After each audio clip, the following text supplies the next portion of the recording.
கர்த்தருடைய நாமம் மகிமைப்படுவதாக. மீண்டுமாக கர்த்தரோடு கூட சேர்ந்திருப்பது நமக்கு கிடைத்திருக்கிற ஒரு பெரிய பாக்கியம். அது நமக்கு கிடைத்திருக்கிற ஒரு ஆசீர்வாதம். பல நிலைமைகளில் தேவன் ஒவ்வொரு குடும்பங்களையும் ஆண்டவர் ஆசீர்வதித்து வருகிறார். பல நிலைமையில் ஆண்டவருடைய திட்டம் நிறைவேறி கொண்டு இருக்கிறது. அதை நினைத்து நம்ம ஆண்டவருக்கு நாம் நன்றியுள்ளவர்களாக இருக்க வேண்டும், நன்றி செலுத்த வேண்டும். கர்த்தர் ஒவ்வொரு நாளும் தேவன் கிரியை செய்து கொண்டு இருக்கிறார். அவர் கிரியை செய்கிற தெய்வம். நம்முடைய வாழ்க்கையிலும் பல விஷயங்களில் கிரியை செய்து கொண்டு இருக்கிறார். எனவே ஆண்டவர் நம்மளோடு கூட பேசுவாராக. இதனால் உங்களோடு கூட பேச வேண்டும் என்று சொல்லியிருக்கிற ஒரு காரியம், சிலுவையில் 7 வார்த்தைகள். சிலுவையில் என் ஆண்டவராக இயேசு கிறிஸ்து தொங்கிக் கொண்டு இருக்கும் பொழுது 7 வார்த்தைகள் சொன்னதாக வேதத்தில் வாசிக்க முடியும். அந்த 7 வார்த்தைகள் என்னென்ன என்பது நம்ம எல்லோருக்கும் தெரிந்திருக்கிற ஒரு காரியம். 7 வார்த்தைகள் என்னென்னது? பிதாவை இவர்களுக்கு மன்னியும். அது அது அது ஒரு அது ஒன்று. அப்புறம் தாகமாக இருக்கிறேன், அதோ உன் மகன். அப்புறம் இன்று என்னோடு கூட பரதேசில் இருப்பாய். ஏலியே, என் தேவனே ஏன் என்னை கைவிட்டீர்? ஆவியை ஒப்புவிக்கிறேன். முடிந்தது. இதெல்லாம் என் ஆண்டவராக இயேசு கிறிஸ்து சிலுவையில் தொங்கிக் கொண்டு இருக்கும் பொழுது சொன்ன ஒரு வார்த்தைகள். கடந்த நாட்களில் ஆந்திரா பக்கத்தில் ஊழியத்துக்கு போயிருக்கும்போது அங்கே நான் சுவிசேஷம் அறிவிக்கும் பொழுது இப்படி அறிவித்தேன். மனிதனுடைய வாழ்க்கையில் சமாதானமும் சந்தோஷத்தையும் கொடுக்கக்கூடிய ஒரே ஒரு தெய்வம் என் ஆண்டவராக இயேசு கிறிஸ்துன்னு சொல்லி சொன்னேன். அங்கேருந்து ஒருத்தர் விறுவிறுன்னு வந்து என்கிட்ட பேசலை, நம்ம குழுவாக நின்று கொண்டு இருக்கிற அவர்கிட்ட போய் சொல்லுங்கள், ஒரே தெய்வம்னு சொல்லி சொல்லக்கூடாதுன்னு சொல்லுங்கன்னு அங்கே சொல்லிக்கிட்டு இருக்கிறாரு. அது என்னுடைய சரீரத்தில் ஊறி போன ஒன்று இல்லையா, அதை மாற்ற முடியாது. என் தெய்வம் இல்லையா. நான் சொன்னேன், சமாதானம் கொடுக்கிற ஒரே ஒரு தெய்வம் என் ஆண்டவராக இயேசு கிறிஸ்துன்னு சொன்னது வார்த்தை அந்த மனுஷனுடைய இருதயத்தில் போய் அப்படியே டக்கு டக்குன்னு அடிச்சிச்சு போல. பைக் எடுத்துகிட்டு வந்தார். சரி, ஏதோ சொல்ல போகிறாரு, ஏதோ பண்ண போகிறாருன்னு நினச்சேன். ஆனால் ஏன்ட்ட வரல. நேராக அந்த குழுவாக நிற்கிற இடத்துல போய் சொல்கிறாரு, அவர்கிட்ட போய் சொல்லுங்கள், ஒரே தெய்வம்னு சொல்லி சொல்லாதீங்க, ஒரே தெய்வம்னு சொல்லி சொல்லாதீங்க. இங்கே எத்தனையோ தெய்வங்கள் இருக்கிறாங்க, அது எப்படி ஒரே தெய்வம்னு சொல்லி சொல்லலாம் அப்படின்னு சொல்லிக்கிட்டு இருக்கிறாரு. அங்கே என்னமோ பேசுகிறாருன்னு மட்டும் எனக்கு தெரியும், ஆனால் என்ன பேசுகிறாருன்னு தெரியாது. 20 நிமிஷம் சுவிசேஷம் சொல்லி முடித்ததுக்கப்புறம் அந்த தம்பிங்க வந்து சொல்கிறாங்க, அங்கிள் ஒரே ஒரு தெய்வம் சொல்லி சொல்லக்கூடாதுன்னு திரும்ப சொல்லிக்கிட்டே இருக்கிறாரு என்ன அங்கிள். அதனால் எங்களால் வந்து சொல்லவும் முடியலை. எப்படி பாதியில் வந்து சொல்ல முடியல. சரி, அவர் மாற்றிக்குவார்னு சொல்லி அமுச்சு விட்டோம் அப்படின்னு. அப்போ அந்த வீட்டு ஓனர் வந்து சொல்கிறாரு, நீங்கள் கவலைப்படாதீங்க, இன்னொரு தரம் வந்தாலும் இதே இடத்துல நீங்கள் சுவிசேஷம் சொல்லுவீங்க, என் தெய்வம்னே சொல்லுங்க அப்படின்னு சொல்லி அவர் சொல்கிறார். எப்படின்னா, நம்முடைய ஆண்டவர் நமக்காக சிலுவையில் அவர் தொங்கிக் கொண்டு இருக்கும் பொழுது முதல் வார்த்தை சொல்லுகிறார், பிதாவை இவர்களுக்கு மன்னியும். பிதாவை இவர்களுக்கு மன்னியும். இரண்டாவது கிரமமாக சொல்லும் பொழுது பிதாவை இவர்களுக்கு மன்னியும். லூக்கா 23:34 இப்படி வாசிக்கிறோம். இரண்டாவது, என்னுடனே கூட பரதேசில் இருப்பாய். லூக்கா 23:43 இப்படி வாசிக்கிறோம். அதோ உன் மகன் என்று சொல்லும் பொழுது யோவான் 19 அதிகாரம் 26-27 வரைக்கும் வாசிக்கிறோம். ஏன் என்னை கைவிட்டீர் என்று கேட்கிற அந்த காரியம் மத்தேயு சுவிசேஷம் 27 அதிகாரம் 46-48 வரைக்கும். தாகமாக இருக்கிறேன், யோவான் 19 அதிகாரம் 28 வசனம். முடிந்தது என்று சொல்லும் பொழுது யோவான் 19:30. என் ஆவியை ஒப்புவிக்கிறேன் என்று சொல்லும் பொழுது லூக்கா 23:46-48 வரைக்கும். இந்த வசனங்களில் வாசிக்கும் பொழுது அவர் சொன்ன 7 வார்த்தைகள், பிதாவை இவர்களுக்கு மன்னியும், என்னுடனே கூட பரதேசில் இருப்பாய், அதோ உன் மகன், ஏன் என்னை கைவிட்டீர், தாகமாய் இருக்கிறேன், முடிந்தது, என் ஆவியை ஒப்புவிக்கிறேன் என்று சொல்கிறார். நான் இன்றைக்கு எடுத்திருக்கிற முதல் காரியம், பிதாவை இவர்களுக்கு மன்னியும் இல்லையா.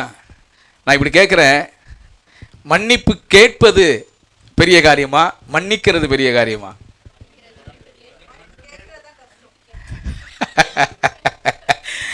மன்னிப்பு கேட்கறது கஷ்டம்.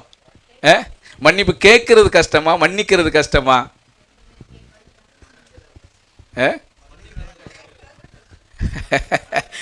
அதனால தான் பிரச்சனையே. மன்னிப்பு கேட்டால் மன்னிக்கிறதுக்கு ஆயத்தமாக இருக்கிற நம்முடைய தெய்வம்.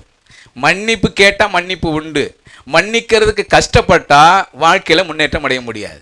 என்னுடைய வாழ்க்கையில் தீர்வு வராது. தீர்வு வரணும்னு சொன்னால், தீர்வு என்கிற ஒரு இடத்துக்கு என்னென்னா மன்னிப்பு கேட்கணும். அது எளிதானது. ஆனால் மன்னிக்கிறது தான் மிக கஷ்டமான ஒரு காரியம். ஏன்னா அவ்வளோ விஷயங்கள் நடந்திருக்கும், பெரிய விஷயங்கள் நடந்திருக்கும். அவ்வளோ சீக்கிரமாக மன்னிக்க முடியுமா? மன்னிக்க முடியாது. ஆக மன்னிப்பு கேட்பதை விட மன்னிக்கிறது தான் பெரிய ஒரு காரியம். இந்த மன்னிப்பு கேட்கறதுலேயே நம்ம கஷ்டப்பட்டு கொண்டு இருந்தோமானா மன்னிக்க முடியாது, இல்லையா? அப்போ என் ஆண்டவராக இயேசு கிறிஸ்துனுடைய வாழ்க்கையில் அவர் எப்படிப்பட்டவர் என்பதை நீங்கள் பார்க்கும் பொழுது யோவான் 19வது அதிகாரம் 6வது வசனத்தை இப்படி வாசிங்க. பிரதான ஆசாரியரும் சேவகரும் அவரை கண்டபோது சிலுவையில் அறையும் சிலுவையில் அறையும் என்று சத்தமிட்டார்கள். அதற்கு பிலாத்து, நீங்களே இவனை கொண்டு போய் சிலுவையில் அறையுங்கள், நான் இவனிடத்தில் ஒரு குற்றமும் காணேன் என்றான். ஒரு குற்றமும் இல்லாதிருக்கிற தெய்வம், குற்றம் இல்லாதிருக்கிற தெய்வம் பிலாத்து அறிவிக்கிறார், இவரிடத்தில் ஒரு குற்றமும் காணேன். 23வது அதிகாரம் லூக்கா 23:4 இப்படி வாசிக்கும் பொழுது, அப்பொழுது பிலாத்து பிரதான ஆசாரியர்களையும் ஜனங்களையும் நோக்கி, இந்த மனுஷனிடத்தில் நான் ஒரு குற்றத்தையும் காணவில்லை என்றான். ஒரு குற்றத்தையும் காணவில்லை என்று சொல்லுகிறார். மத்தேயு சுவிசேஷம் 27:24 இப்படி வாசிக்கிறோம். கலகம் அதிகமாகிறதே அல்லாமல் தன் பிரயத்தனத்தினாலே பிரயோஜனம் இல்லை என்று பிலாத்து கண்டு தண்ணீரை அள்ளி ஜனங்களுக்கு முன்பாக கைகளை கழுவி, இந்த நீதிமானுடைய இரத்த பழிக்கு நான் குற்றமற்றவன், நீங்களே பார்த்து கொள்ளுங்கள் என்றார். இந்த நீதிமான் என்று சொல்லி அறிக்கை எடுக்கிறார். குற்றம் இல்லாதவர் என்று சொல்லி அறிக்கை இடுறாங்க. இவர் யார்? இவர் நீதிமான் என்று சொல்லி அறிக்கை எடுக்கிறாங்க. மத்தேயு 27:4 வசனத்துல, குற்றமில்லாத ரத்தத்தை நான் காட்டி கொடுத்ததினால் பாவம் செய்தேன் என்று யூதாசு சொல்லுகிறார். குற்றமில்லாத இரத்தம் என்று சொல்லி சொல்லுகிறார். 27:19 இப்படி வாசிக்கிறோம். அவன் நியாயசனத்தில் உட்கார்ந்திருக்கையில் அவனுடைய மனைவி அவனிடத்தில் ஆள் அனுப்பி, நீர் அந்த நீதிமானை ஒன்றும் செய்ய வேண்டாம், நீதிமானை ஒன்றும் செய்ய வேண்டாம் என்று சொல்லி வாசிக்கிறோம். இவர் யார் பாருங்க, யோசனை பண்ணி பாருங்க. குற்றமில்லாதிருக்கிற தெய்வம், குற்றமற்றவர், நீதிமான், குற்றமில்லாத இரத்தம். அவ பிலாத்துடைய மனைவி சொல்றாங்க, இந்த நீதிமான் என்ன செய்யாதீங்க, ஒன்று செய்யாதீங்க. நீதிமான் எந்த தவறுமே செய்யாதிருக்கிற ஒரு நீதிமானை தண்டிக்கிறாங்க. எவ்வளவு கஷ்டம் தெரியுமா? யார் தண்டிக்கப்படணும்? நியாயப்படி குற்றம் செய்தவர்கள் தண்டிக்கப்படணும். குற்றம் சாட்டப்பட்டவர்கள் குற்றவாளி என்று சொல்லி தீர்க்கப்பட்ட பின்பு அவர்கள் தண்டிக்கப்படணும். ஆனால் என் ஆண்டவராய் இயேசு கிறிஸ்து குற்றமில்லாதவர், குற்றமில்லாத, யூதா சொல்லுகிறார் குற்றமில்லாத இரத்தம் என்று சொல்லுகிறார். பிலாத்துடைய மனைவி சொல்லுகிறார் இவர் நீதிமான் என்று சொல்லுகிறார். பிலாத்து சொல்லுகிறார் இவர் நீதிமான் என்று சொல்லுகிறார். அதே சொல்றார் இவர் குற்றமற்றவன் என்று சொல்லுகிறார். இந்த குற்றமில்லாதிருக்கிற தெய்வத்தை குற்றவாளியாக தீர்த்து சிலுவைக்கு நேராக கொண்டு போகிறார்கள். அப்ப இவர் எப்படிப்பட்டவர் என்று சொன்னா, குற்றமில்லாதவர், நீதிமான். இவர் நீதிமான். நம்ம ஆராதிக்கிறதுக்கு காரணமாக இருக்கிற என் ஆண்டவராய் இயேசு கிறிஸ்து நீதிமானவர், குற்றமில்லாதவர், இல்லையா? குற்றமில்லாத இரத்தத்தை உடைய தெய்வம். நம்மகிட்ட நிறைய நம்முடைய இரத்தத்தில் கூட என்ன இருக்கு? குற்றம் இருக்கு, இல்லையா? நம்முடைய இரத்தத்தை கூட அவ்வளவு சீக்கிரமா யாருக்கும் ஏற்றிட முடியாது. முடியுமா? முடியாது. நம்ம ரத்தத்தில் கூட விஷம் இருக்கு. அதை செக் பண்ணி இது இவனுக்கு சேருமா சேராதா, எந்தெந்த குரூப்பில் ஒன்று சேரணும்லாம் ஆராய்ச்சி பண்ணி தான் ஏற்ற முடியும். என் ஆண்டவராய் இயேசு கிறிஸ்துவினுடைய ரத்தத்தில் கூட என்ன கிடையாது? குற்றம் கிடையாது. அதனால தான் யூதா சொல்கிறார், குற்றமில்லாத இரத்தத்தை நான் காட்டி கொடுத்தனே என்று சொல்லி கதறுகிறார். குற்றமில்லாத தெய்வம். இவர் எப்படிப்பட்டவர்? நீதிமானாக இருக்கிறார், குற்றமில்லாதவராக இருக்கிறார். இவர் பட்ட பாடுகள் என்ன வாசிக்கும் பொழுது மத்தேயு சுவிசேஷம் 26வது அதிகாரம் 50வது வசனத்துல, இயேசு அவனை நோக்கி, சிநேகிதனை என்னத்திற்காக வந்திருக்கிறாய் என்றார். அப்பொழுது அவர்கள் கிட்ட வந்து இயேசுவின் மேல் கை போட்டு அவரை பிடித்தார்கள். யோசனை பண்ணி பாருங்க, இயேசுவின் மேல் கை போட்டார்கள் என்று வாசிக்கிறோம். நீங்க யாரை பிடிக்க வந்திருக்கிறீங்க என்று சொல்லி கேட்கும் பொழுது, ஒரு திருடனை பிடிப்பதை போல அவர் மேல் கை போட்டு பிடித்தார்கள். அவரை கை போட்டு பிடித்தார்கள். அது எப்படி சொல்றது? நீங்க இந்த போலீஸ்காரங்கள்லாம் பார்த்தீங்கன்னா ஒரு திருடனை எப்படி பிடிச்சிட்டு போவாங்க பார்த்தீங்கன்னா, ஒன்று பின்னாடி சட்டையை பிடிச்சிக்குவாங்க, இல்லைன்னா கையை பிடிச்சிக்குவாங்க, விடவே மாட்டாங்க. ஏன்? ஓடிடுவான்னு சொல்லிட்டு. என் ஆண்டவர் ஓடக்கூடியவரா? இல்லையா? ஒரு நாள் ஓட மாட்டார். அவர் மரிப்பதற்காகவே வந்த தெய்வம், மனிதனுடைய பாவத்துக்காக மரித்து அடக்கம் பண்ணப்பட்டு உயிரோடு கூட எழுந்திருக்க வேண்டும் என்பதற்காகவே இந்த தெய்வம் வந்தவர். மரிப்பதற்காக வந்த தெய்வம் ஓடுவாரா? ஒரு நாள் ஓட மாட்டார். ஆனா இவங்க எப்படி பிடிச்சிட்டு போறாங்க?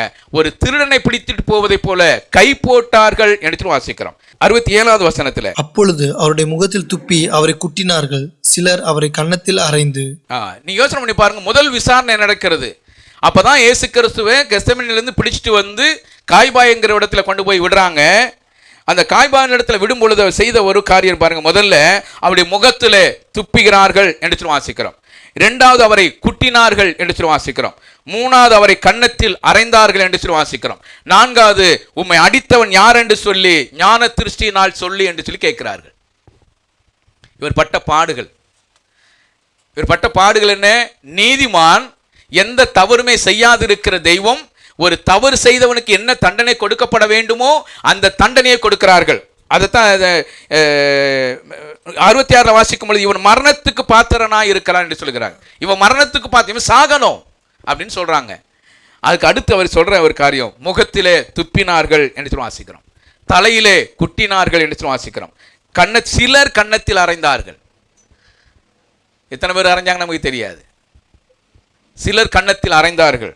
அடித்தவன் யார் என்று சொல்லி ஞான திருஷ்டினால் சொல்லி என்று சொல்லி பரியாசம் பண்ணினார்கள் என்று சொல்லி வாசிக்கிறோம். மார்க்கு சுவிசேஷம் 10:34 இப்படி வாசிக்கிறோம்.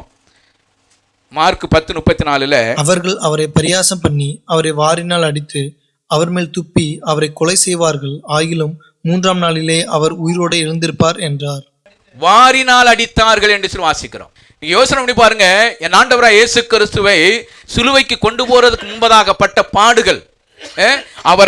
அவரை முகத்தில் துப்பினாங்க, அவரை தலையில குட்டினாங்க, சிலர் கன்னத்தில் அடித்தாங்க, அடித்தவன் யார் என்று சொல்லி ஞான திருஷ்டினால் சொல்லி என்று சொன்னாங்க. அடுத்து என்ன வாசிக்கிறோம்? வாரினால் அடித்தார்கள் என்று சொல்லி வாசிக்கிறோம். வாரினால் அடிக்கும் பொழுது ஒரு புத்தகத்தில் இப்படி எழுதப்பட்டிருக்கிறது, இரத்தம் வீங்குமா. வாரினால் அடிக்கும் பொழுது இரத்தமானது உறைந்து வீக்கம் கொடுக்குமா. இரண்டாவது, அந்த வாரினால் அடிக்கும் போது ஆழமான காயங்கள் உருவாகுமா. மூணாவது, உடல் வீக்கம் உருவாகுமா. நம்ம பசங்களுக்கு கம்பளை அடிக்கும்போது என்ன ஆகுது? அப்படி ஒரு விரல் பட்டா ஒரு விரல் தட்டி படுதா இல்லையா? நிறைய பேர் அடி வாங்கியிருக்கீங்களா? சின்ன பசங்க வாங்கல இல்லை? அப்படி பட்டையாக கிடக்குது இல்லை? நம்ம ஒரு சும்மா கோவத்தில் ஒரு அடி அடித்தாலே பட்டையாக என்ன செஞ்சிருது? வீங்கிருது. என் ஆண்டவராய் இயேசு கிறிஸ்து வாரினால் அடிக்கும் பொழுது என்ன உங்க கை வீங்கும் போதா? இப்போ அப்படிதான் இருக்கிறாங்க. பசங்களை அடித்தா நமக்கு தான் வலிக்குது. அவன் பாரில் நெஞ்ச நிமித்திக்கு நிற்கிறான், நமக்கு தான் வலிக்குது. என்ன சாப்பிட்றாங்களோ தெரியல, அப்படி நமக்கு வலிக்குது. அப்போ இங்கே என்ன வாசிக்கிறோம்? வாரினால் அடித்தார்கள். அவர் அடிக்கும் பொழுது இரத்தம் வீக்கம் உண்டாகுமா, இரத்தம் உறைந்து போகிறது. ரெண்டாவது, ஆழமான காயங்கள் உருவாகிறது, உள்காயம். நீங்கள் போலீஸ்காரங்க அடிக்கிறாங்களா, அடினா எப்படின்னா உள்காயமாக தான் இருக்கும் இல்லையா? அவங்க அடிக்கிற அடி உள்காயமாக இருக்கும், வெளியில் தெரியாது, ஆனால் உள்காயமாக இருக்கும். உடல் வீக்கம் உண்டாகுமா. அந்த புத்தகத்தில் போட்டிருக்கிறது, வலி தாங்க முடியாமல் கண்களும் பற்களும் வெளியே வந்து விடக்கூடிய அளவுக்கு கண் பிதுங்கி நிலைமையில இருப்பாங்க அப்படின்னு ஒரு புத்தகத்தில் போட்டிருந்தது. இப்போ என் ஆண்டவராய் இயேசு கிறிஸ்து நமக்காக பட்ட பாடுகள் எப்படி தெரியுமா? அந்த புத்தகத்தில் படிக்கும்போது எனக்கு அவ்வளோ கஷ்டமாக இருந்தது. கண்களும் பற்களும் வெளியே வந்து விடுமா, அந்த அளவுக்கு வலி தாங்க முடியாதான். சும்மா ஒரு பெரம்பால வாத்தியாரெலாம் இருக்கிற நீங்களே ஒரு பெரம்பால ஒரு பையனை அடிக்கும் பொழுதே எவ்வளோ வேதனை இருக்கும் இல்லையா? இப்போ தான் பிள்ளைகள் அடிக்க முடியாது. நாங்கள் படிக்கும் போதெல்லாம் பெற்றவங்க கொண்டு போய் விட்டுருவாங்க, சார் இந்த கண்ணை மட்டும் என்ன செஞ்சுருங்க, விட்டுருங்க, அதுக்கப்புறம் நீ என்ன வேணாலும் பண்ணுங்கன்றுவாங்க. நாங்கள் படிக்கும்போது புளிய மரத்தில் இருக்கிற ஒரு நல்ல கம்பு, அதுதான் வளையும் புளிய மரம். உனக்கு வேப்ப மரமா? எனக்கு புளிய மரம் தான். அடித்தாங்கன்னா நல்ல ஒரு சின்ன ஒல்லியாக இருக்கும். அடித்தா இப்போ இங்கே அடித்தாருன்னா அந்த அப்படி வளைஞ்சி வந்துடும், அப்படி வளைஞ்சி இங்கே வந்து எடுத்துகிட்டு வந்துடும். அப்படி தான் என் தொடையில் அடித்தார் ஒரு வாத்தியார். அவர் இறந்து போயிட்டார். என்னை அடித்ததுனால இறந்து போகல, வயசாகி இறந்து போனார். பாருங்க, அப்போ இப்போ பிள்ளைகளை அடிக்க முடியல. ஆனால் அன்னைக்கு இருக்கிற சூழ்நிலையில் என்னன்னா, பிள்ளைகளை வந்து விடுவாங்க. என் பிள்ளைகளை கண்ணை மட்டும் விட்டுருங்க சார், என் பிள்ளைகளை நல்ல உங்களால் என் பிள்ளைகள் நல்ல நிலைமைக்கு வரணும், அதுக்கு நீங்கள் என்ன வேணாலும் செய்யுங்க அப்படின்னு சொல்லி கொடுப்பாங்க. அப்போ நம்ம பாருங்க, நம்ம நம்மளை அடிக்கும் பொழுது எவ்வளோ காயங்கள் வீக்கங்கள் உருவாகுது. என் ஆண்டவராக இயேசு கிறிஸ்து வாரினால் அடிக்கும் பொழுது எவ்வளோ வேதனை அனுபவிச்சிருந்திருப்பார். அவ்வளோ வேதனை அனுபவிச்ச தெய்வம். பாருங்க 27ஆம் அதிகாரம் 27லேருந்து 31 வரைக்கும். அப்பொழுது தேசாதிபதியின் போர் சேவகர் இயேசுவை தேசாதிபதியின் அரண்மனையிலே கொண்டு போய் போர் சேவகரின் கூட்டம் முழுவதையும் அவரிடத்தில் கூடி வர செய்து. யோசிச்சு பண்ண பாருங்க, போர் சேவகரின் கூட்டம் முழுவதும் கூடி வர செஞ்சிருக்கிறாங்க. இந்த போர் சேவகரை குறித்து சொல்லப்பட்டிருக்கிறது சுமார் 480லேருந்து 600 போர் சேவகர்கள் இருப்பாங்களாம். அதில் இந்த இடத்துல சுமார் ஒரு 100 போர் சேவகர்களாவது கூடியிருப்பாங்க அப்படின்னு ஒரு சரித்திரங்கள் சொல்லப்படுகிறது. 100 போர் சேவகர்கள் கூடியிருக்கிறாங்க. அப்புறம் அவர் வஸ்திரங்களை கலற்றி அவருடைய வஸ்திரத்தை கலட்டுறாங்க. சிவப்பான மேலங்கியை அவருக்கு உடுத்தி வஸ்திரத்தை கலட்டிட்டு வேற ஒரு அங்கியை என்ன செய்யறாங்க, சிவப்பான அங்கியை போடுறாங்க. முள்ளுகளால் ஒரு முடியை பின்னி அவர் சிரசின் மேல் முள்ளுகளால் ஒரு முடியை பின்னி தலையில வைக்கிறாங்க. அவர் வலது கையில் ஒரு கோலை கொடுத்து வலது கையில ஒரு கோலை கொடுக்கறாங்க. அவர் முன்பாக முழங்கால் படியிட்டு யூதருடைய ராஜாவே வாழ்க என்று அவரை பரியாசம் பண்ணுகிறார்கள். பாருங்க, அவர் இருக்கிற ட்ரெஸ்ஸை கலட்டுறாங்க, இன்னொரு ட்ரெஸ் என்ன செய்யறாங்க போடுறாங்க. போட்டு என்ன செய்யறாங்க, தலையில ஒரு முள்ளால ஒரு முடியை பின்னி தலை மேல சிரசு மேல வைக்கிறாங்க. கையில ஒரு கோலை கொடுத்து நிக்க வைக்கிறாங்க. அவரை யூதருடைய ராஜாவை என்று சொல்லி வாழ்க என்று சொல்லி பரியாசம் பண்ணிடுறாங்க. 30ஆம் வசனத்துல அவர் மேல் துப்பி அந்த கோலை எடுத்து அவரை சிரசில் அடித்தார்கள். ஏற்கனவே ஒரு இடத்துல துப்பி இருக்கிறாங்களா இல்லையா? காய்பாவின் இடத்துல விசாரிக்கும் பொழுது அப்போதான் கொண்டுட்டு வர்றாங்க. பிடிச்சு கொண்டு வந்து நிக்க வச்சு பேசும் பொழுது அங்க வாசிக்கிறோம் முகத்தில் துப்பி என்று சொல்லி வாசிக்கிறோம். ஆனா இங்க என்ன வாசிக்கிறோம், அவர் மேல் துப்பி. எங்க துப்புனாங்க நமக்கு தெரியாது. ஒரு மனுஷன் ஒரு தடவை முகத்தில் துப்புனா ஏதோ ஒரு கோபங்கள் தீர்ந்து போயின்னு சொல்லலாம். திரும்பியும் அதே மாதிரி ஒரு மனுஷன் மேலே துப்புனாங்கன்னா எப்படி இருக்கும்? ஆண்டவர் பட்ட பாடுகளை யோசனை பண்ணி பாருங்க. நம்ம சும்மா இன்னைக்கு நம்ம சுகமாக வந்து உட்கார்ந்து இருக்கிறோம். நமக்கு பின்னாடி நம்முடைய ஆண்டவராக இயேசு கிறிஸ்து செய்த தியாகங்கள், அவர் அனுபவித்த பாடுகள் அவ்வளோ கஷ்டமானது. அங்கே வாசிக்கிறோம், அவர் மேல் துப்பி அந்த கோலை எடுத்து அவர் சிரசிலே அடித்தார்கள். அவரை பரியாசம் பண்ணின பின்பு அவருக்கு உடுத்தின மேலங்கியை கலட்டிட்டு அவருடைய வஸ்திரங்களை திரும்ப அவருக்கு என்ன செய்யறாங்க, உடுத்துறாங்க. எப்படி யோசனை பண்ணி பாருங்களேன். இது கற்பனை கூட என்ன செய்ய முடியல, பண்ண முடியல. அவரை கூட்டிட்டு வர்றாங்க. அவர் உடுத்திருக்கிற அங்கேயே என்ன செய்யறாங்க, கலட்டுறாங்க. ஒரு சிவப்பான மேல அங்கேயே போடுறாங்க. போட்டுட்டு இதெல்லாம் செஞ்சு முடிச்சிட்டாங்க. முகத்தில் தூப்புறது, அடிக்கிறது, பரியாசம் பண்ணுறது எல்லாம் முடிச்சுட்டு திரும்ப அந்த ட்ரெஸ்ஸை கழட்டிட்டு அவர் போட்டிருக்கிற ட்ரெஸ்ஸை திரும்ப மாட்டி விடுறாங்க. ஒரு மனுஷனை எவ்வளோதான் சித்திரவதைப்படுத்துறது, ஒரு மனுஷனை எவ்வளோதான் சித்திரவதைப்படுத்துறது, அவமானப்படுத்துறதுக்குன்னு ஒரு அளவுன்னு ஒன்று இருக்கு இல்லையா?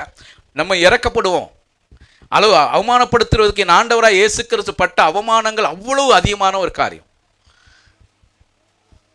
நீங்கள் சின்ன பிள்ளைகளை எல்லாருக்கும் முன்னாடி ட்ரெஸ்ஸை கழட்ட கூட முடியாது. பண்ணுவீங்களா? இல்லை பண்ணுவீங்களா? நம்ம பண்ணுவோம், அவன் விட்டுருவாங்களா? நம்ம பையனை சட்டையை கழட்டுவானா? கட்ட மாட்டாங்க. நிறைய போர்ச்சவர்களை முன்னாடி நிற்க வச்சு, எல்லா போர்ச்சவர்களையும் வர சொல்லி அந்த கூட்டத்துக்கு முன்னாடி நிற்க வச்சு, அந்த கூட்டத்துக்கு மத்தியில் அவருடைய ட்ரெஸ்ஸை கலட்டி வேற ஒரு ட்ரெஸ்ஸை போட்டு இல்லாத பரியாசம்லாம் பண்ணிட்டு திரும்ப அதே ட்ரெஸ்ஸை கலட்டி திரும்ப இவருடைய ட்ரெஸ்ஸை போட்டு விட்டாங்கன்னா எப்படி இருக்கும்? அவமானத்தை விட, அதை விட அவமானம் வேற எதுவுமே கிடையாது. நான் சொல்லுவேன், ஒரு மனுஷனுடைய வஸ்திரத்தை கலற்ற அவமானத்தை விட வேற அவமானம் கிடையாது. ஒரு பைத்தியக்காரனுடைய ட்ரெஸ்ஸை கழட்டிட்டு விட்டுருவாங்க, அது வேற. எல்லா இடத்திலையுமே மரியாதைக்குரிய ஒரு மனுஷன் இல்லையா? என் ஆண்டவராக இயேசு கிறிஸ்து ஒரு அதிசயமானவர், அநேக அற்புதங்கள் செய்த தெய்வம், பிறவிக்குருடைய பார்வையடை செய்தவர் இல்லையா? அற்புதங்களை அனுபவித்த ஜனங்கள், தேவனிடத்திலிருந்து அநேக விதமான நன்மைகளை பெற்ற ஜனங்கள், எல்லா ஆசீர்வாதத்தையும் பெற்ற ஜனங்கள் கடைசியில் கொண்டு போய் நிற்க வைக்கிற இடத்துல அவர் பட்ட பாடுகள் அவ்வளோ அவமானத்தை சகிக்கிறார். எங்க கொண்டு போய் நிற்க வைக்கிறாங்க? சிலுவையில் நிற்க வைக்கிறாங்க.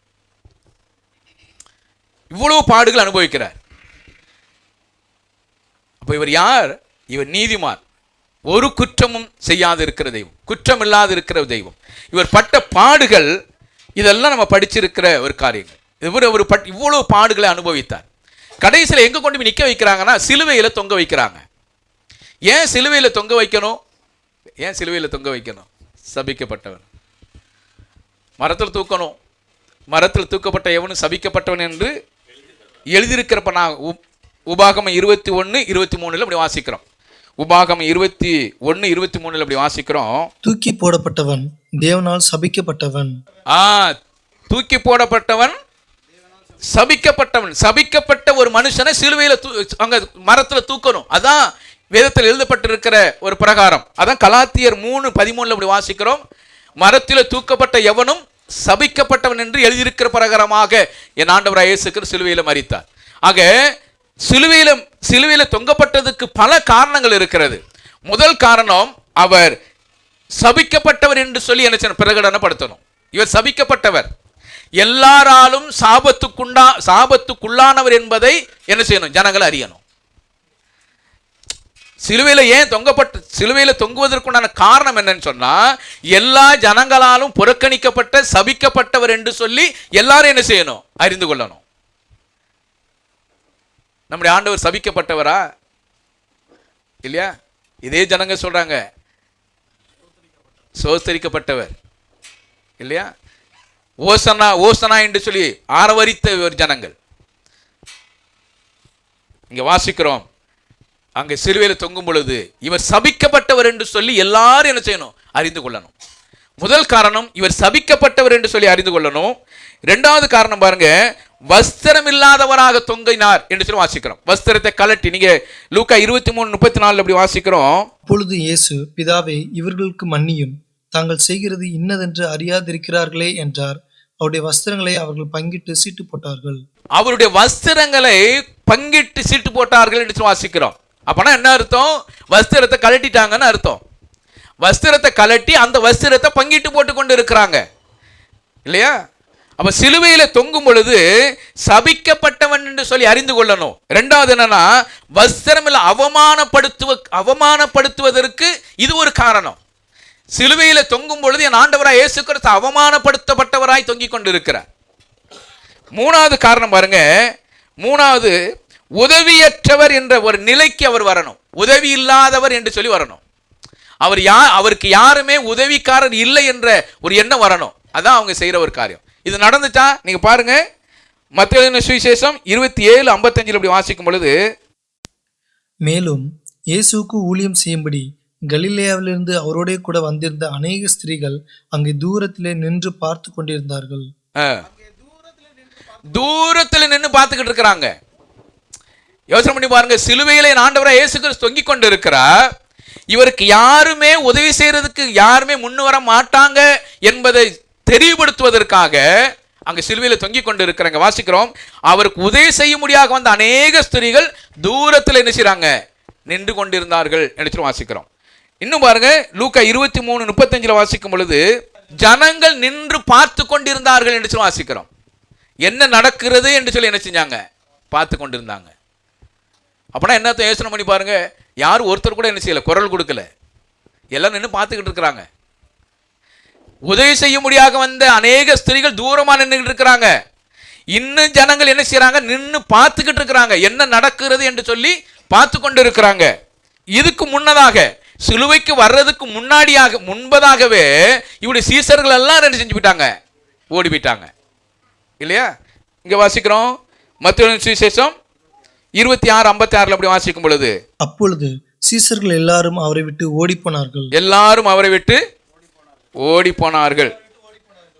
எல்லாரும் அவரை விட்டு ஓடி போனார்கள் என்று வாசிக்கிறோம். சிலுவைக்கு வரவே இல்லை. அப்பதான் கெத்செமனே தோட்டத்தில் இயேசு கிறிஸ்து பிடிக்கிறாங்க. பிடிச்ச உடனே எல்லாரும் ஓடி போயிட்டாங்க. நீங்க மார்க் சுவிசேஷத்துல வாசிக்கும் பொழுது, மார்க் 14:50 அப்படி வாசிக்கிறோம். அப்பொழுது எல்லாரும் அவரை விட்டு ஓடி போனார்கள். 52, அவன் தன் துப்பட்டியை போட்டுவிட்டு நிர்வாணமாய் அவர்களை விட்டு ஓடி போனான். நிர்வாணமாய் அவர்களை விட்டு ஓடி போனான். போதும் எனக்கு, ஐயோ இவர் இங்க இருந்தா நமக்கு பிரச்சனையாகுமே சொல்லி தன்னுடைய வஸ்திரத்தை கூட விட்டுட்டு ஓடி போயிட்டாங்க. நிர்வாணமாய் ஓடி போயிட்டாங்கன்னு சொல்லி வாசிக்கிறோம். சிலுவையில தொங்கிக் கொண்டு இருக்கும் பொழுது கூட அவருக்கு யாருக்குமே உதவி செய்யறதுக்கு யாரும் இல்லை. சிலுவைக்கு வர்றதுக்கு முன்பதாக சீசர்கள் எல்லாம் ஓடி போனாங்க. விட்டா போதுமா, அப்படி விட்டா போதுங்கிற இடத்துல வஸ்திரத்தை கூட விட்டுட்டு ஓடி போயிட்டாங்க. யோசனை பண்ணி பாருங்க, அவரோடு கூட இருந்த தேவனுடைய பிள்ளைகள், அவரோடு கூட இருந்த சீசர்களுக்கு கூட கடைசி வரைக்கும் அவரோடு கூட இருக்க முடியல, இருக்கல. நீங்க பாருங்க, அடுத்து பொதுமக்கள் எல்லாரும் அவரை என்ன செய்யணும், ஏளனம் பண்ணணும், திட்டி தீக்கணும். பொதுமக்கள் எல்லாருமே அவரை என்ன செய்யணும்? திட்டி தீக்கணும். பாருங்க 27வது அதிகாரம் 39-40 வாசிங்க. மத்தேயு. அந்த வழியாய் நடந்து போகிறவர்கள் தங்கள் தலைகளை துலுக்கி தேவாலயத்தை இடித்து 3 நாளைக்குள்ளே கட்டுகிறவனே, உன்னை நீயே ரட்சித்துக்கொள், நீ தேவனுடைய குமாரனே ஆனால் சிலுவையிலிருந்து இறங்கி வா என்று அவரை தூசித்தார்கள். அவரை தூசித்தார்கள் என்று வாசிக்கிறோம். அந்த வழியாய் நடந்து போகிறவர்கள் எல்லாரும் என்ன செஞ்சாங்க? அவரை பார்த்து தூசித்தார்கள் என்று வாசிக்கிறோம். நீ தேவனுடைய குமாரனே ஆனால் கீழே இறங்கி வா என்று சொல்லி அந்த வழியாய் நடந்து போகிறவர்கள் எல்லாரும் அவரை பார்த்து என்ன செய்றாங்க? தூசிக்கிறாங்க. இதெல்லாம் ஆண்டவர் பார்த்துக்கிட்டு இருக்கிறார். இன்னும் பாருங்க, சங்கீதம் 22:7-8 இப்படி வாசிக்கிறோம். ஏற்கனவே ஆராதனை யோசிச்ச மாதிரி சங்கீதம் 22:7-8 என்னை பார்க்கிறவர்கள் எல்லாரும் என்னை பரியாசம் பண்ணி உதட்டை பிதுக்கி, என்னை பார்க்கிறவர்கள் எல்லாரும் என்ன பரியாசம் பண்றாங்க? உதட்டை பிதுக்குறாங்க, தலையை துளுக்குறாங்க. கர்த்தர் மேல் நம்பிக்கையா இருந்தானே அவர் விடுவிக்கட்டும். 8வதுல கர்த்தர் மேல் நம்பிக்கையா இருந்தானே அவர் இவனை விடுவிக்கட்டும், இவர் மேல் பிரியமா இருக்கிறாரே இப்பொழுது இவனை மீட்டு விடட்டும் என்கிறார்கள். பாருங்க, பரியாசம் பண்ணுகிறார்கள்.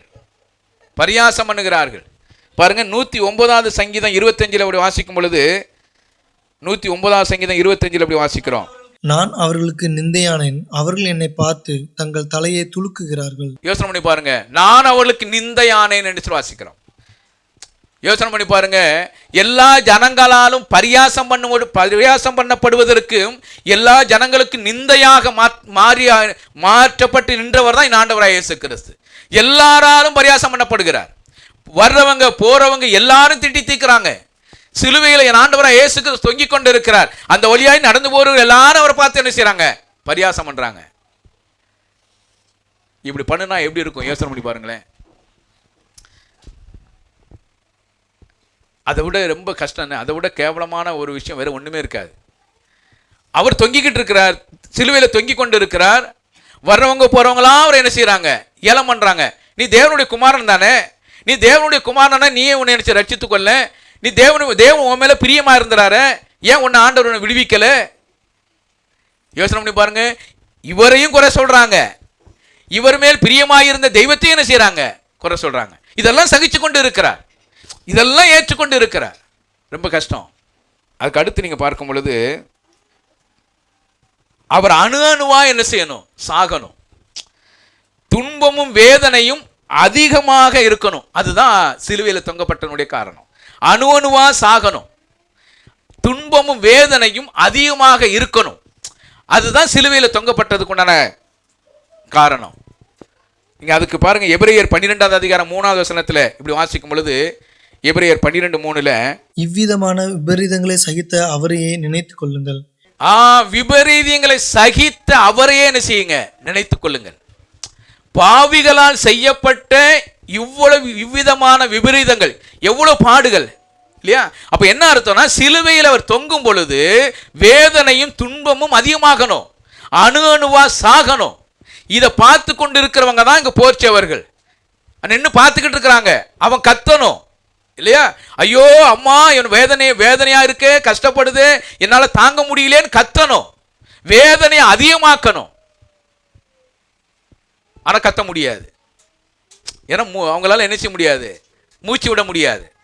ஒரு மனுஷன் சிலுவையில தொங்கிக் கொண்டு இருக்கும் பொழுது மூச்சே விட முடியலன்னா அவருடைய மரணம் எப்படி இருக்கும்? ஒருவேளை பார்க்கிறவங்களுக்கு வேணா அவர் ஏதோ நிலைமையில நிக்கிற மாதிரி தெரியும். ஆனா அவருடைய இடத்துல அவர் என்ன எவ்வளவு வேதனைப்பட்டிருப்பார். மூச்சு விடுவதற்கு கூட அவரால் நினைச்ச முடியாது, கஷ்டமா இருக்கும். மூச்சு விட முடியாது, ஏங்க முடியாது. கால் அப்படிதான் போட்டிருக்காங்க, காலை மடக்கி தான் சிலுவையில் அரைஞ்சிருக்கிறாங்க. நீட்டவும் முடியாது, மடக்கவும் முடியாது. அந்த மாதிரி தொங்கிக் கொண்டு இருக்க ஒரு மூச்சை கூட அவரால் என்ன செய்ய முடியாது, ஃப்ரீயா விட முடியாது. அப்போ மூச்சு விட்டாலும் வேதனை ஜாஸ்தி ஆகும். அவ்வளவு வேதனை அனுபவித்து அதைத்தான் எழுதுகிறார். இவ்விதமான விபரீதங்களை சகித்த அவரை நினைச்சு பாருங்க. எவ்விதமான விபரீதங்கள் இல்லையா? சொல்ல முடியாது. முகத்துல காரி துப்பினாங்க, வாரினால் அடித்தாங்க, அவமானப்படுத்தினாங்க. வர்றவங்க போறவங்க எல்லாம் நீ தேவனுடைய குமாரனால கீழே இறங்கி வாயின்னு சொல்லி பரியாசம் பண்ணினாங்க. இதெல்லாம் செய்தாங்க. இவர் யாரு? இவர் குற்றமில்லாதவர், இவர் நீதிமான். ஒரு நீதிமானை தண்டித்து, ஒரு நீதிமானுக்கு ஒரு நீதிமானை தண்டித்து அவருக்கு கொடுக்கப்பட்ட தண்டனைகள் பார்த்தீங்கன்னா யாருமே ஏற்றுக்கொள்ள முடியாத அளவுக்கு ஒரு தண்டனையை கொடுத்து சிலுவையில நிக்க வச்சு இவ்வளவு அவமானத்தையும் செய்யறாங்க. இதெல்லாம் என் ஆண்டவர் என்ன செய்கிறார்? பார்த்து கொண்டு இருக்கிறார். இதெல்லாம் பார்த்துக்கிட்டு தான் அவர் சொல்றார், என்ன சொல்றாரு? பிதாவை இவர்களுக்கு மன்னியும். யோசனை பண்ணி பாருங்க, இவ்வளவு அனுபவித்துக் கொண்டிருக்கிற ஒரு மனுஷன் மன்னிக்க கேட்க முடியுமா? நம்மளை லேசா ஒரு விஷயத்தை சொல்லிட்டாலே நம்மளால நினைச்ச முடியல. என்ன சிஸ்டர் பார்த்துக்கிட்டே இருக்கிறீங்க? மன்னிக்க முடியல, தாங்க முடியல. மன்னிக்கலாம் முடியாது, வைராக்கியமா இருக்கிறோம். ஆனா என் ஆண்டவரா இயேசு கிறிஸ்து பட்ட பாடுகள் பாருங்க. அவரை முகத்துல துப்பினாங்க. சாதாரணமாக சிலர் முகத்தில் சிலர் அவர் மேல் துப்பினாங்க, வாரினால் அடிச்சாங்க, அவமானப்படுத்தினாங்க. வர்றவங்க போறவங்க எல்லாம் ஏளனமாய் பேச்சு பேசினாங்க. நீ யூதருடைய ராஜாவா என்று சொல்லி பரியாசம் பண்ணினாங்க. இவ்வளவு பரியாசத்தையும் ஏற்றுக்கொண்ட தெய்வம் சிலுவையில் அறைந்து தொங்கிக் கொண்டு இருக்கும் பொழுது ஆண்டவர் சொல்கிறார், பிதாவே இவர்கள் மன்னின்னு சொல்றதை விட அடுத்து ஒரு வார்த்தை சொல்ற, என்ன தெரியுமா? இவர் செய்கிறது இன்னதென்று அறியாது இருக்கிறார்கள். எப்படி இதை சொல்றது? சொல்ல முடியுமா? இவங்க செஞ்சதெல்லாம் அறியாம செஞ்சிருக்கிறாங்க ஐயா, அப்படி சொல்ல முடியுமா? நம்மளை அவமானப்படுத்துறாங்க, நம்மளை அடிக்கிறாங்க, திட்டுறாங்க, பல வேதனைக்குள்ளாக படுத்தும் பொழுது எதை தெரியாம செஞ்சிட்டாங்கன்னு சொல்ல முடியுமா? சொல்லுவோமா? அது எப்படி தெரியாம சொல்ல முடியும்? கேட்க மாட்டோமா? அது எப்படி தெரியாம நடக்கும்? ஆனா இயேசு கிறிஸ்து சொல்லுகிறார், இவர்கள் அதை அறியாது செய்த காரியம் என்று சொல்லுகிறார். இவெல்லாம் அறியாம செஞ்சிருக்கிறாங்கன்னு சொல்றார். பாருங்க, இதை எப்படி செய்ய முடியும்னு சொன்னா மத்தேயு 5ஆம் அதிகாரம் 44ஆவது வசனத்தில் இப்படி வாசிக்கிறோம். மத்தேயு 5:44, நான் உங்களுக்கு சொல்லுகிறேன், உங்கள் சத்துருக்களை சிநேகியுங்கள், உங்களை சபிக்கிறவர்களை ஆசீர்வதியுங்கள், உங்களை பகைக்கிறவர்களுக்கு நன்மை செய்யுங்கள், உங்களை நிந்திக்கிறவர்களுக்காகவும் உங்களை துன்பப்படுத்துகிறவர்களுக்காகவும் ஜெபம் பண்ணுங்கள். உங்களை நிந்திக்கிறவர்களுக்காகவும் உங்களை துன்பப்படுத்துகிறவர்களுக்காகவும் நீங்க என்ன செய்யுங்க? ஜெபம் பண்ணுங்க. எப்படி ஜெபம் பண்றது? ஆண்டவரே, அவங்களுக்கு செய்யற காரியத்தை என் கண் என்ன செய்யணும்? பார்க்கணும். தாவீது மாதிரி சங்கீதத்தில் நிறைய ஜெபம் அப்படிதான் பண்றாரு. அவங்க படுற பாடுகளை நான் என்ன செய்யணும்? பார்க்கணும். துன்மார்க்கருக்கும் துன்மார்க்கரும் வரும் பலனை நான் என்ன செய்யணும்? காணணும். அப்படி ஜெபிக்கலாமா? இங்க ஆண்டவர் என்ன சொல்றார்? உங்களை நிந்திக்கிறவர்களுக்காகவும் உங்களை துன்பப்படுத்துவர்களுக்காக என்ன செய்யுங்க? ஜெபம் பண்ணுங்க. ஆண்டவரே, இவங்க அறியாம பேசி இருக்கிறாங்க, அறியாம துன்பப்படுத்தி இருக்கிறாங்க, அறியாம நிந்திக்கிறாங்க, ஆண்டவரே இவங்களை மன்னிங்க அப்படின்னு ஜெபிக்கணும். இதுதான் ஜெபம். மற்றவர்களுக்காக நீங்க ஜெபிக்க பழகும் பொழுது அவர்கள் செய்த எல்லா குற்றங்களும் மறக்க முடியும். ஜெபிக்காம இருக்கிறதுனால தான் மறக்க முடியல. மறந்தா ஜெபிக்கலாம், ஜெபித்தா மறக்கலாம். இல்லையா? உண்மைதானே? நீங்க உங்களை நிந்திக்கிறாங்களா, உங்களை துன்பப்படுத்துறாங்களா, அவங்க செய்ததை நீங்க மறந்தீங்கன்னா அவங்களுக்காக என்ன செய்யலாம்? ஜெபிக்கலாம். நீங்க ஜெபம் பண்ணீங்கன்னா அதெல்லாம் என்ன செஞ்சிடும்? மறந்துடும். இது ரெண்டுல ஏதாவது ஒன்று செய்யறோமா? பிரதர், அவங்க ஞாபகமே மனசுல வரமாட்டேங்கிறாங்க பிரதர். அவங்க அவ்வளோ விஷயங்கள் என் மனசை பாதிக்கப்பட்டிருக்கு பிரதர். மனசுல கூட வரல. அவங்க எப்படி நான் அவங்களுக்கு ஜெபிக்கிறது? மனசுல வரலன்னா என்ன அர்த்தம்? பகையாக தான் இருக்கிறீங்கன்னு அர்த்தம். மறக்கலை, பகையை மறக்கலை. பகை மறையணும். பகை உணர்வு இருக்குமானா தேவ சமூகத்தில் தேவனோடு கூட உறவாடுவதில் குறை உள்ளவர்களாக இருக்கிறோம் என்று சொல்லி அர்த்தம். என்னுடைய கிறிஸ்தவ வாழ்க்கையில் பகை உணர்வு போகணும். தெய்வத்தை ஆராதிக்கிறதுல உண்மையுள்ள இருதயத்தோடு உண்மையுள்ளவர்களாக ஆண்டவர் ஆராதிக்கணும். இங்க என்ன வாசிக்கிறோம்? நிந்திக்கிறவர்களுக்காகவும் துன்பப்படுத்துவர்களுக்காக ஜெபம் பண்ணுங்க. நீங்க ஜெபம் பண்ணுங்களேன். நீங்க ஜெபம் பண்ணி பழகிட்டீங்கன்னா எல்லாம் போயிடும். ஆண்டவர் யாரை கொண்டு வேணாலும் பேசுவார். நான் பேசணும்னு அவசியமே கிடையாது. தேவன் யாரை கொண்டு வேணாலும் என்ன செய்வார்? பேசுவார். ஒரு வசனம் இருக்கு, நீ தேவனோடு கூட சமாதானமாகும்படி செய்வார்.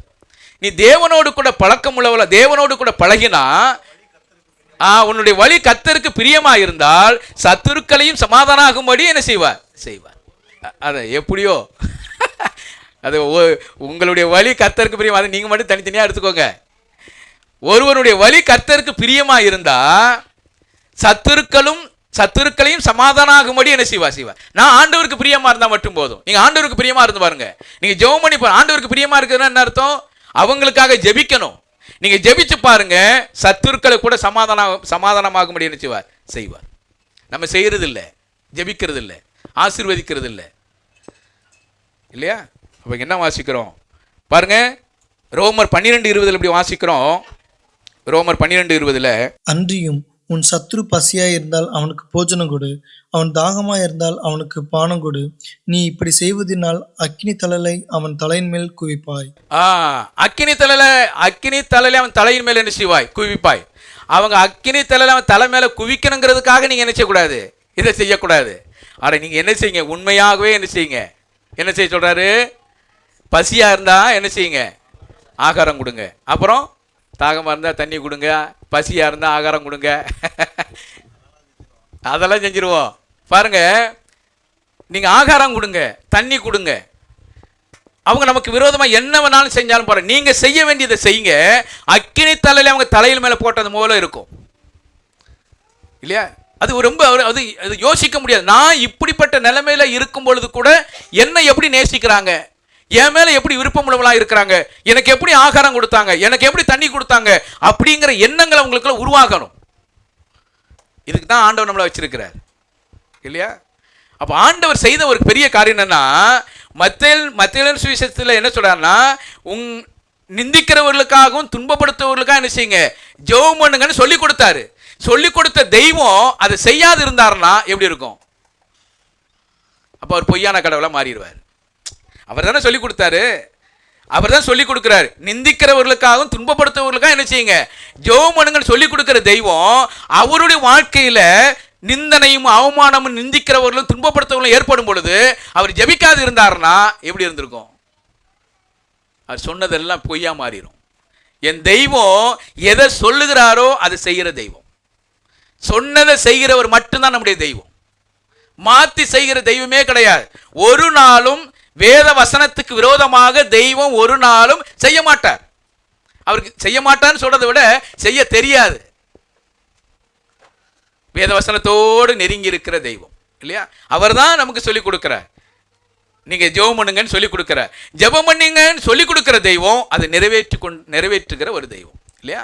அப்ப அதை செய்து முடித்தார் என்று வாசிக்கிறோம். இரண்டாவது காரியம் பாருங்க, தேவனுடைய வார்த்தை நிறைவேறுதலாகவே அவர் என்ன செய்தார் இருந்தார் என்று வாசிக்கிறோம். தேவனுடைய வார்த்தை நிறைவேறுதலாக இருந்தார். பாருங்க, ஏசாயா 53:12 அப்படி வாசிக்கிறோம். ஏசாயா 53:12 அவர் தம்முடைய ஆத்மாவை மரணத்தில் ஊற்றி அக்கிரமக்காரரில் ஒருவராக எண்ணப்பட்டு அநேகருடைய பாவத்தை தாமே சுமந்து அக்கிரமக்காரருக்காக வேண்டிக் கொண்டது நிமித்தம் அநேகர் அவருக்கு பங்காக கொடுப்பேன், பலவான்களை அவர் தமக்கு கொள்ளையாக பங்கிட்டுக் கொள்வார். அக்கிரமக்காரருக்காக வேண்டிக் கொண்டார் என்று வாசிக்கிறோம். அக்கிரமக்காரருக்காக வேண்டிக் கொண்டார். அப்ப அவருடைய ஜெபம் எப்படின்னா, வேத புஸ்தகத்தில் எழுதியிருக்கிற வண்ணமாகவே என் ஆண்டவர் என்ன செய்தார், நடந்தார். அவர் அக்கிரமக்காரில் ஒருவராக எண்ணப்பட்டார் என்கிற வேதமாக்கி நிறைவேறத்தக்கதாக இப்படி நடந்தது. ஆகையினால் அக்கிரமக்காரருக்காக அவர் என்ன செய்தார், வேண்டிக் கொண்டார் என்று வாசிக்கிறோம். வேத வசனத்தின்படி தேவனுடைய வார்த்தை நிறைவேறுதலாகவே என் ஆண்டவர் இயேசு கிறிஸ்து வாழ்ந்தார்.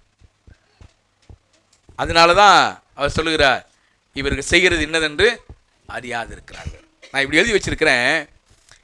ஆண்டவராய் இயேசு கிறிஸ்து பிதாவாகிய தேவனோடு வாதாடுகிறார்.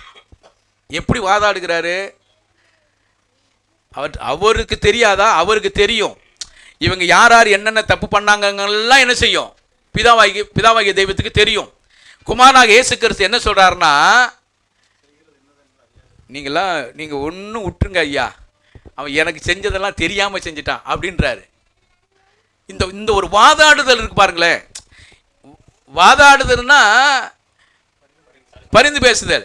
இன்னைக்கு நம்ம வாதாடிக்கிட்டு இருக்கோம்ல, அந்த வாதாடுறது இல்லை. நான் ஒன்று சொன்னா நீங்க ஒன்று சொல்றது, நீங்க ஒன்று சொன்னா நான் முடிவில்லாமையே போய்கிட்டு இருக்கோம்ல, அந்த வாதாடுறது இல்லை. இன்னைக்கு நிறைய குடும்பத்திலே பிரச்சனை என்னதுதான், அதுதான். நான் ஒன்று சொன்னா அவங்க ஒன்று சொல்றது, அவங்க ஒன்று சொன்னா இவங்க, இப்படிதான் நடக்குது குடும்பத்தில். ஒரு முடிவுக்கே வராமல் இருக்க காரணம் வாதாடிக்கிட்டு இருக்கோம். அந்த வாதாடுறது இல்லை.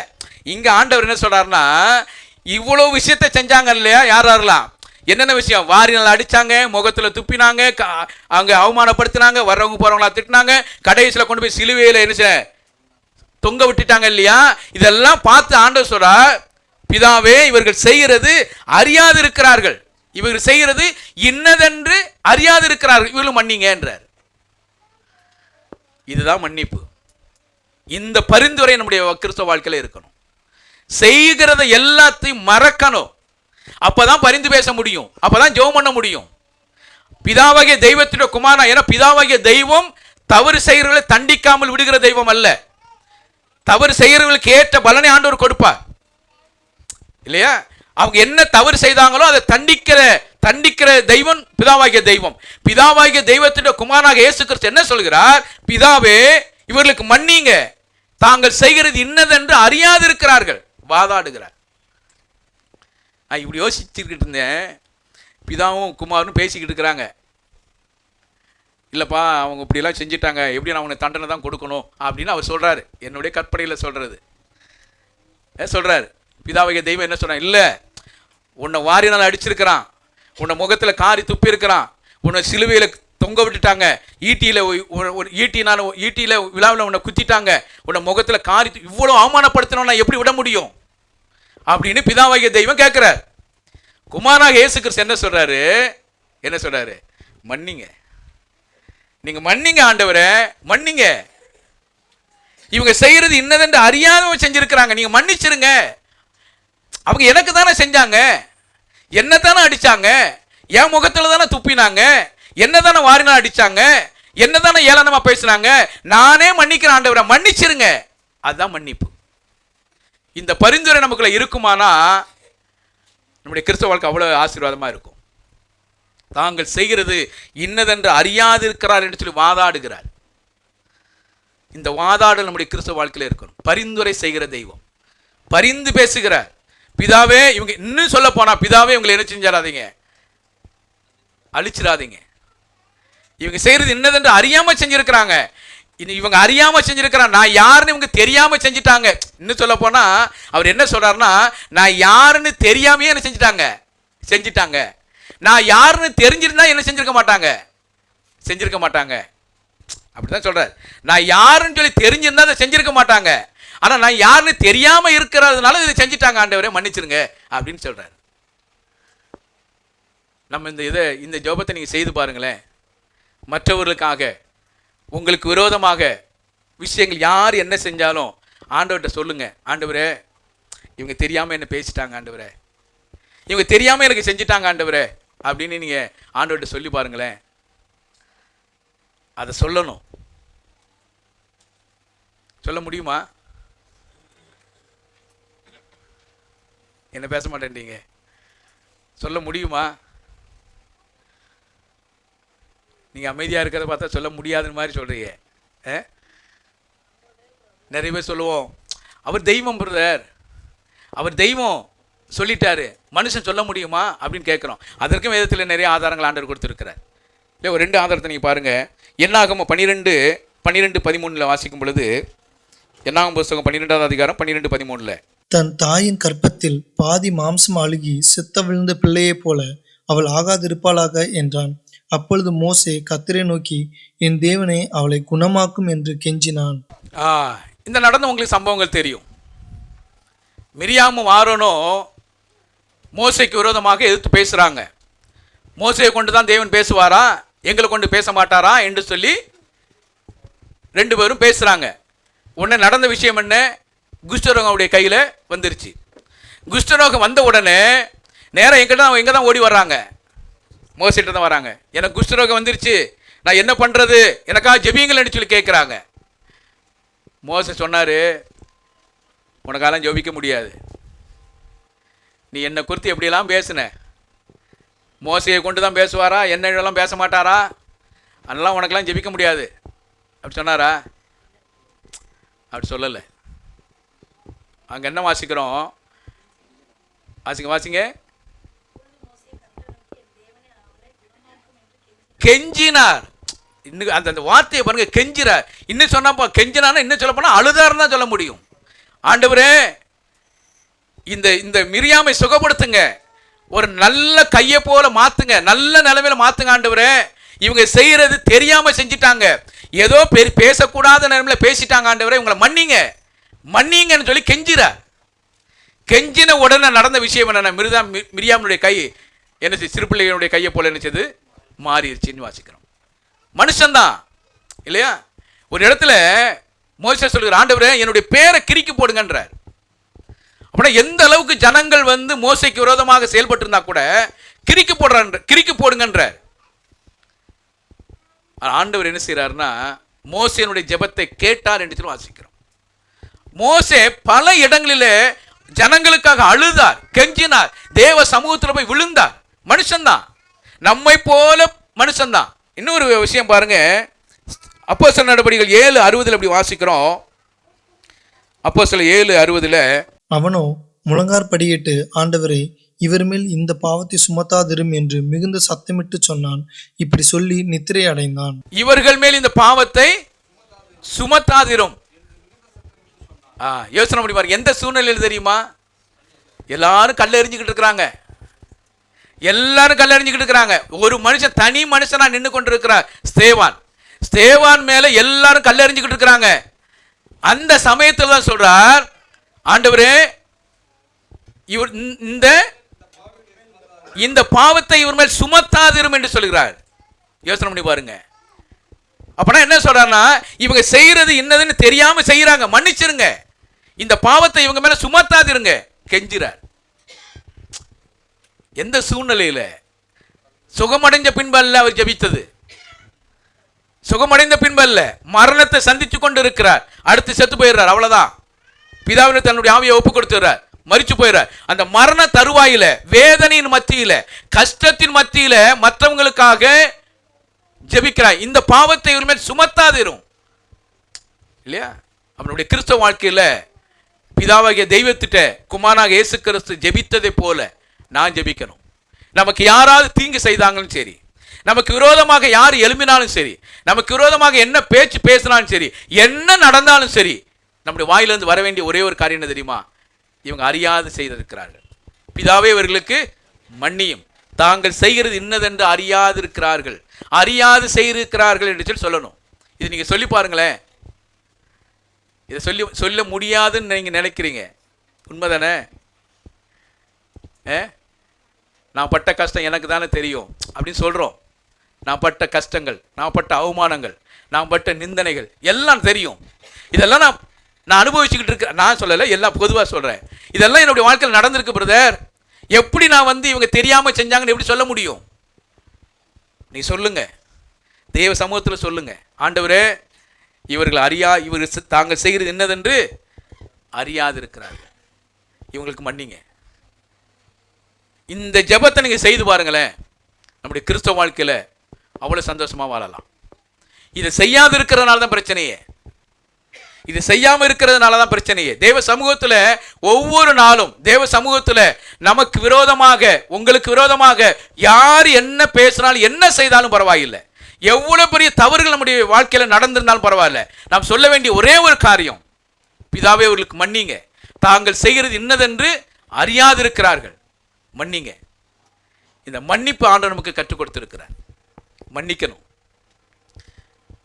அதை முதல்ல கேட்டது போல மன்னிப்பு கேட்கறத விட மன்னிப்பு கொடுக்கறது தான் கஷ்டம். ஆனால் கொடுத்துட்டா அதை விட லகுவானது வேற ஒன்றும் இல்லை.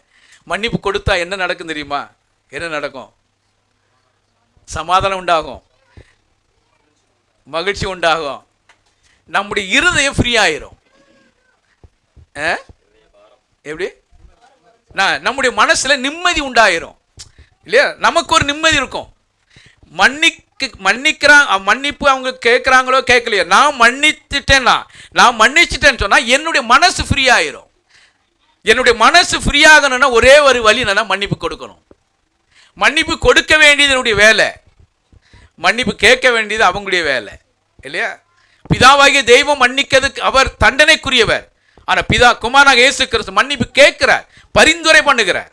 இப்போ நம்முடைய கிறிஸ்தவ வாழ்க்கையில் மன்னிப்பை பரிந்துரை செய்யக்கூடியவர்களாக இருக்கணும். நமக்கு விரோதமாக என்ன நடந்தாலும் சரி, நாம் செய்ய வேண்டிய ஒரு காரியம், இவர் செய்கிறது இன்னதென்று அறியாதிருக்கலான்னு சொல்லி தேவ சமூகத்தில் நாம் சொல்லுவோம். ஆண்டவர் நிச்சயம் நம்முடைய வாழ்க்கையில் மன்னிப்பை கொடுத்து நம்மை ஆசீர்வதிப்பார். தொடர்ந்து அவனமாக வழிநடத்துவாராக. நாம் ஜெபம் செய்வோம். மகா உன்னதங்களில் வாசம் பண்ணுகிற எங்கள் அன்பின் ஆண்டவரே, மன்னிக்கிறதுக்கு தயவு பொறுத்து இருக்கிற என் ஆண்டவரே, இந்த நேரத்துக்காக நன்றியோடு துதிக்கிறோம், ஸ்தோத்திரிக்கிறோம். ஆண்டவரே, குமாரனாக இயேசு கிறிஸ்து சிலுவையில் தொங்கும் பொழுது கூட, பிதாவே தாங்கள் செய்கிறது என்னதென்று அறியாதிருக்கிறார்கள், இவர்களுக்கு மன்னியும் என்று சொல்லி கேட்டுக்கொண்டதாக நாங்கள் வேதத்தில் படித்தோம். நாங்கள் மன்னிக்கிறவர்களாக இருக்கிறோமா? எங்களுக்கு விரோதமாக செய்கிற தவறுகளை நாங்கள் நினைத்து இவர்கள் செய்கிறது இன்னதென்று அறியாதிருக்கிறார் என்று சொல்லுகிறோமா என்பதை குறித்து எங்களோடு கூட பேசியிருக்கிறீர். நாங்கள் செய்கிற காரியத்தை மறந்து மன்னித்து கிறிஸ்தவ வாழ்க்கையில் முன்னேறி சொல்வதற்கு என் தேவனாகிய கர்த்தர் இரக்கம் பாராட்ட முடியாத நம்முடைய சமூகத்தில் ஒப்புக் கொடுக்கிறோம். வந்த பிள்ளைகளுக்காக நன்றி செலுத்துகிறோம். வராது இருக்கிற பிள்ளைகள் நம்முடைய சமூகத்தில் ஒப்புக் கொடுக்கிறோம். உங்களுடைய வருகை தாமதிக்குமானால் வரக்கூடிய நாட்களில் நம்முடைய பிள்ளைகளை கொண்டு வந்து சேர்த்து நம்முடைய நாமத்தை மையப்படுத்திக் கொள்ளும். இம்மட்டுமாக வழிநடத்தும் அந்த தெய்வம் தொடர்ந்து வழிநடத்தும். புதிய தம்பதிகளாக வந்திருக்கிற பிள்ளைகளுக்காக நன்றி செலுத்துகிறோம். அவருடைய குடும்ப வாழ்க்கை நீர் ஆசீர்வதித்தருளும். ஆசீர்வாதத்தினுடைய கரம் அவளோடு கூட இருந்து எல்லா நாளும் பாதுகாத்து பராமரித்து வழிநடத்த முடிய சமூகத்தில் ஒப்புக் கொடுக்கிறோம்.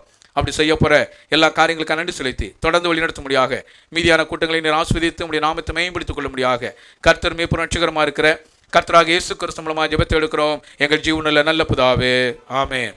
என் ஆத்துமாவே கர்த்தரே ஸ்தோத்திரி, என் முழு உள்ளமே பரிசுத்த நாமத்தை ஸ்தோத்திரி, என் ஆத்துமாவே கர்த்தரே ஸ்தோத்திரி, கர்த்தர் செய்த சகல உபகாரங்களையும் மறவாதே. ஆமென், ஆமென். Okay, thank you.